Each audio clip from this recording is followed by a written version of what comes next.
to the kids of Brisbane Northside Emergency. Let's talk about croup. Croup is a viral infection which causes swelling of the voice box, also known as the larynx, and the windpipe or the trachea. This swelling makes the airway more narrow, so it becomes hard to breathe. Croup often begins like a normal cold, followed by a harsh barking cough. This may be worse at night when the air is cooler. Here are some of the signs and symptoms of croup. Croup often begins like a normal cold, for example with a runny nose and a cough, but then you get a harsh barking cough. Your voice might be hoarse, you may have a squeaky noise when breathing in. This is called a stridor. The symptoms are often worse at night and reach their very worst on the second or third night. Croup can last 3 or 4 days. You might need treatment by a doctor. If your croup attack is severe, you will need to stay in the hospital. Severe croup is when you have noisy breathing, like a stridor when resting, when the muscles around your ribs suck in when breathing, or when you are very distressed. Most children do not need any other specific treatment once they are being watched closely in the hospital. Sometimes steroids are taken by mouth for croup. The steroids help reduce the swelling in the airway, and this makes the breathing easier.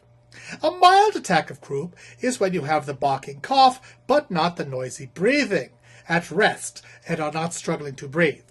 Mild croup can usually be managed at home with the following treatment. Try and stay calm, as your breathing is often more difficult when you are upset. Maybe sitting quietly, reading a book, or watching a DVD will help you. If you have a fever and you're irritable, your parents may give you some medicine, like Panadol or Dimedon. Croup often becomes worse at night, so you may have to be more settled if someone stays with you. Here's a note about steam. In the past, some doctors recommended exposure to mist or steam therapy, including the use of vaporizers.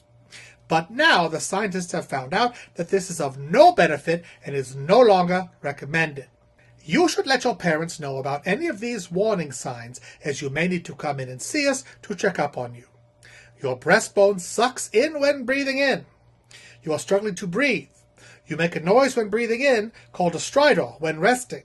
Your parents should call an ambulance immediately if you are very sick and become pale and drowsy, or your lips are blue in color.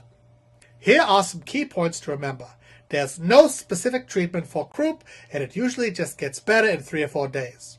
Try to keep calm, as breathing is often more difficult when you're upset.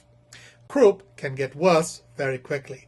In a severe attack, a child needs to be watched closely in the hospital.